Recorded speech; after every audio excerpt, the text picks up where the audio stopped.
29. januára 2025. Tichá noc nad brehom rieky v Indii sa zmenila na scénu, ktorá bude neskôr nazvaná jednou z najväčších tragédií masového zhromaždenia v modernej histórii. Na mieste, kde sa zvyčajne zhromažďujú pútnici, sa ocitlo viac ako 30 miliónov ľudí stlačených do jediného živého prúdu. Toto zhromaždenie presiahlo celú populáciu Austrálie, ale odohralo sa na jednom mieste a počas jedinej noci. Títo ľudia prišli za očistením, za spásou svojich duší. Verili, že jediný dotyk posvätnej vody zmie hriechy mnohých životov. V jednom momente však niekto spadol a v priebehu niekoľkých sekúnd začali umierať tí, ktorí stáli v blízkosti. Príčinou smrti nebola panika, oheň ani zbrane. Smrť nastala preto, lebo v blízkosti bolo príliš veľa iných ľudí. Keď hustota davu dosiahne kritický bod, každý krok sa stáva nebezpečný. Toto je hlavné ponaučenie, o ktoré sa dnes podelíme. Kumbh Mela je viac než len festival. Je to udalosť, ktorú je ťažké opísať jednoduchými slovami. Raz za 12 rokov sa hinduisti z celého sveta zhromažďujú na sútoku troch posvätných riek v Prayagraji Gangy, Jamuny a mýtickej Sarasvati. Účastníci veria, že počas týchto dní sa vody premieňajú na nektár nesmrteľnosti. Jediný rituálny kúpeľ podľa nich oslobodzuje človeka od karmy niekoľkých inkarnácií. V roku 2025 sa Maha Kumbh Mela zúčastnilo viac ako 420 miliónov ľudí. Tento počet prevyšuje populáciu Spojených štátov a Kanady dohromady. Úrady, uvedomujúc si rozsah úlohy, vytvorili samostatný administratívny obvod s názvom Maha Kumbh Mela, ktorý bol určený špeciálne na organizáciu podujatia. Bolo nainštalovaných 4000 CCTV kamier s umelou inteligenciou schopných detekcie pohybu. V službe bolo 40 000 policajtov. Bolo nasadených 13 000 špeciálnych vlakov a pozdĺž pobrežia bolo postavených 12 kilometrov kúpacích gátov. V dňoch špičky sa očakávalo 45 až 50 miliónov ľudí denne. Žiaden štadión na svete by nemohol pojať ani 1% tohto počtu. Ale v noci z 28. na 29. januára sa všetky prípravy ukázali ako zbytočné. Noc 29. januára je Mauni Amavasya, jeden z najsvätejších dní v hinduistickom kalendári. V tento deň veriaci skladajú sľub mlčania a vstupujú do vody pred úsvitom. Do polnoci sa k brehom Senžemu hrnuli desiatky miliónov ľudí z celej krajiny aj zo zahraničia. Zhromaždili sa starší ľudia, deti a rodiny, ktoré si na túto cestu 12 rokov sporili. Oficiálne trasy boli preplnené a skupiny pútnikov, ktorým boli ponúknuté alternatívne trasy, sa vracali späť. VIP kolóny sa predierali davom a pretínali chodcov. Okolo 1 ráno na jednej z ciest vedúcich k rieke hustota davu dosiahla kritický bod. Niekto spadol. Možno zakopol o odhodenú topánku. Možno omdlel od horúčavy a tlačenice. Možno jednoducho nevydržal stáť. Ale v tej chvíli 30 miliónov ľudí stále nevedelo, čo sa stalo. Tí za nimi nevideli, čo sa stalo pred nimi. Pokračovali vpred, nevšímajúc si prekážku. Celý dav sa na mňa zrútil, povedala preživšia pútnička Renu Devi.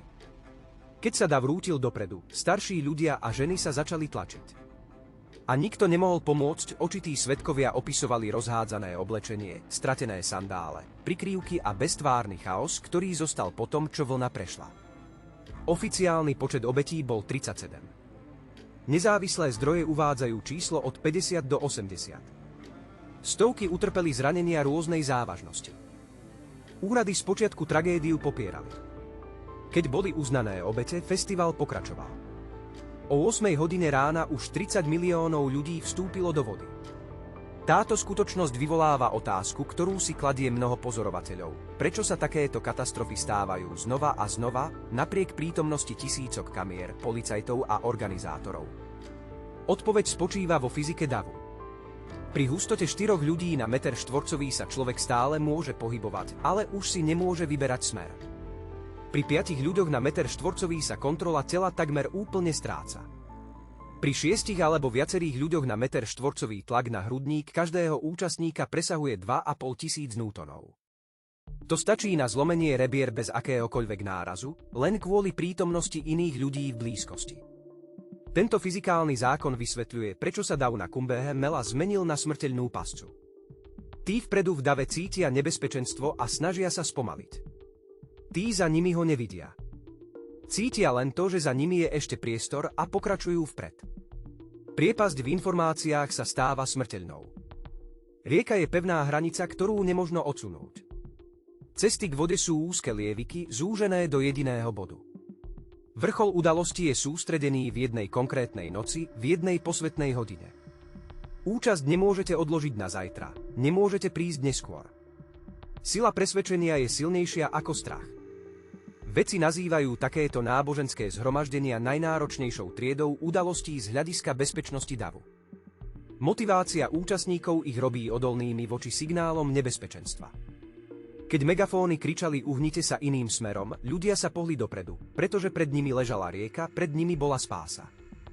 Tento jav je jedinečný, ale princípy davu sú všade rovnaké, na koncertoch, na štadiónoch, v nákupných centrách počas sviatkov, počas evakuácií z budov. Čo by mal vedieť každý, kto plánuje účasť na hromadnom podujatí? Prvým pravidlom je odhadnúť hustotu davu, kým ešte dokážete kontrolovať svoje tempo. Hneď ako stratíte kontrolu, už ste v nebezpečnej zóne. Je dôležité odísť skôr, ako sa dav preplní. Druhým pravidlom je vyhnúť sa pohybu proti prúdu. Tlak sa pri pohybe proti davu exponenciálne zvyšuje. Najlepšie je pohybovať sa diagonálne, pomaly, smerom k okraju, stene alebo bariére. Tretím pravidlom je okamžite vstať za každú cenu, ak vás zrazí k zemi.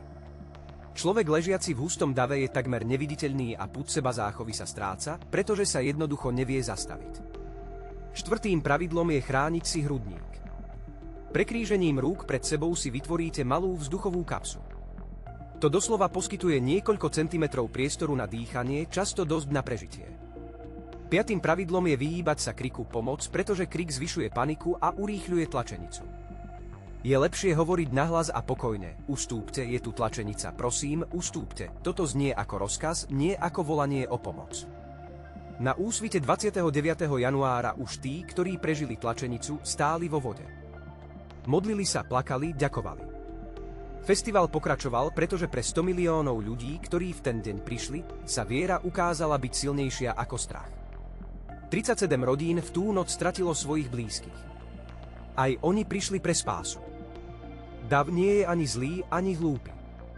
Je to fyzický objekt podliehajúci zákonom, ktoré nepripúšťajú žiadne výnimky. Jedinou obranou proti týmto zákonom je ich vopred pochopiť. Na záver je potrebné zdôrazniť, že rozsiahle náboženské a masové podujatia si vyžadujú špeciálny prístup k plánovaniu a riadeniu. Limity hustoty ľudí musia byť vypočítané vopred, musia byť naplánované alternatívne trasy a personál musí byť vyškolený, aby reagoval na prvé známky preplnenosti. Technologické nástroje, ako je videodohľad a analytika, môžu len doplniť, ale nie nahradiť ľudskú pozornosť venovanú detailom. Organizátori si musia pamätať na to, že každý človek v dave nie je len číslo, ale živý organizmus, ktorý sa môže stať obeťou fyzikálnych zákonov, ak sa nezohľadnia jeho individuálne limity. Táto tragédia v Indii slúži ako drsná pripomienka toho, ako ľahko sa ľudské úsilie o duchovné očistenie môže zmeniť na smrteľnú pascu, ak sa ignorujú jednoduché, no kruté zákony fyziky. Pochopenie týchto zákonov, rešpektovanie obmedzení ľudského tela a prijatie včasných preventívnych opatrení môže zachrániť životy. Dúfame, že ponaučenia z tejto katastrofy pomôžu predchádzať podobným incidentom v budúcnosti a zachovať vieru ľudí v bezpečné vykonávanie ich duchovných rituálov.